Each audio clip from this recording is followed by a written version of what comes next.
What is up, Guru Nation? I'm here in the office, Yuma Clinical Trials.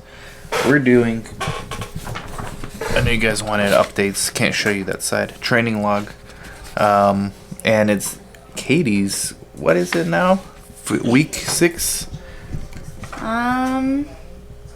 We've got Ray working in the background, but she's going to be on another video. But hey, I think Ray. so. Week 6 or 7 now. So this training log, like, what are we starting to notice in research? Like, first of all, what do you think? Like, easier than you thought it would be, or more difficult?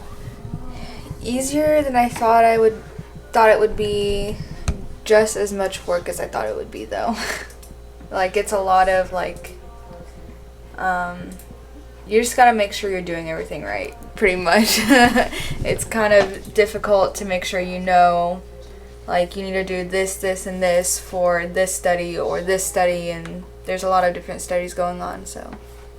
And then the training logs, like, we've done what? Is this your first training log we've done? Besides the initial, like, when you came on? Yeah, first one.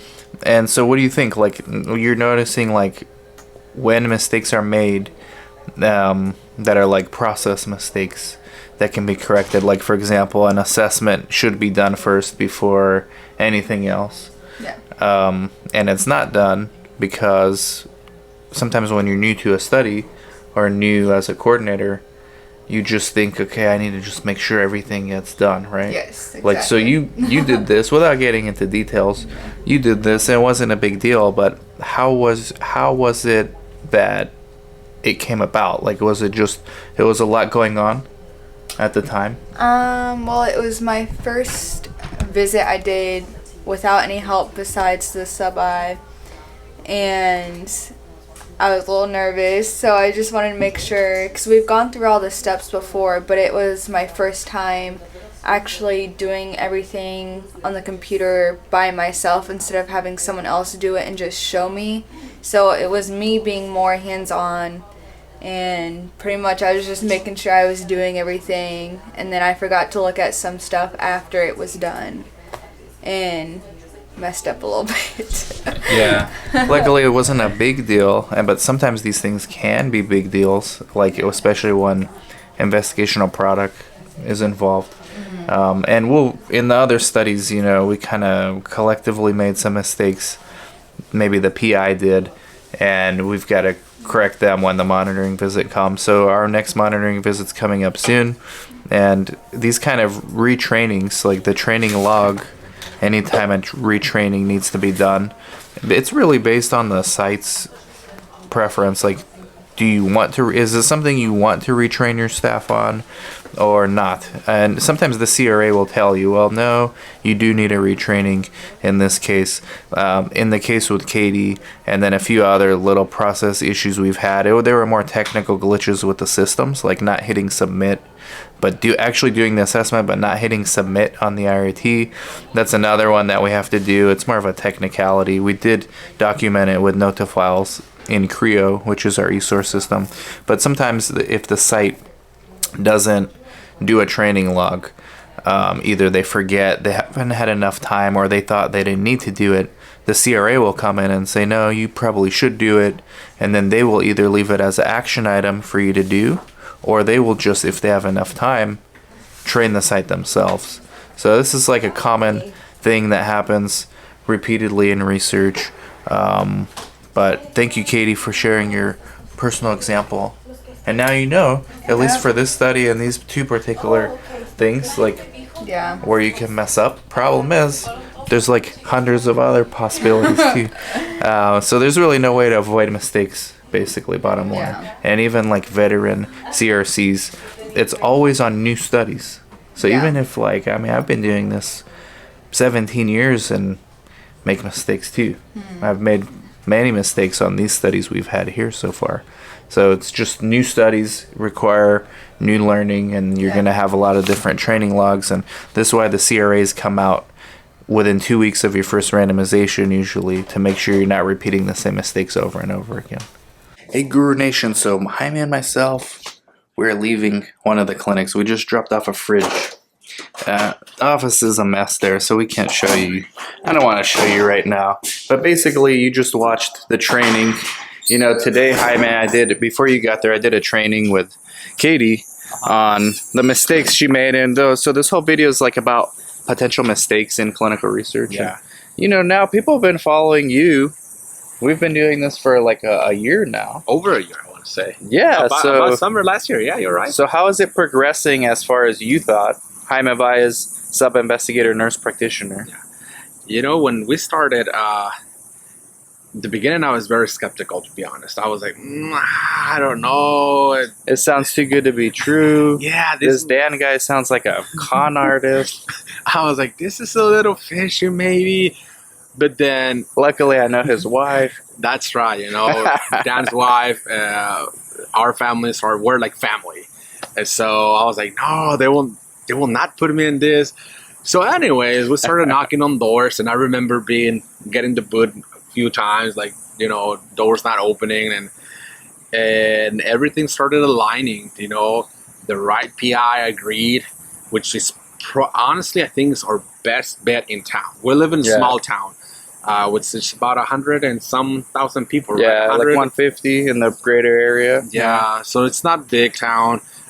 Most of the providers are owned by a local healthcare hospital or system, if you will. Mm-hmm. So the independent providers are very, very small number of them. And we still got to work on finding more specialists. We got a derm right here, so we got a good dermatologist. Yeah, that's right. And now we got to find other specialists. So next week we're gonna go Wednesday and find one for.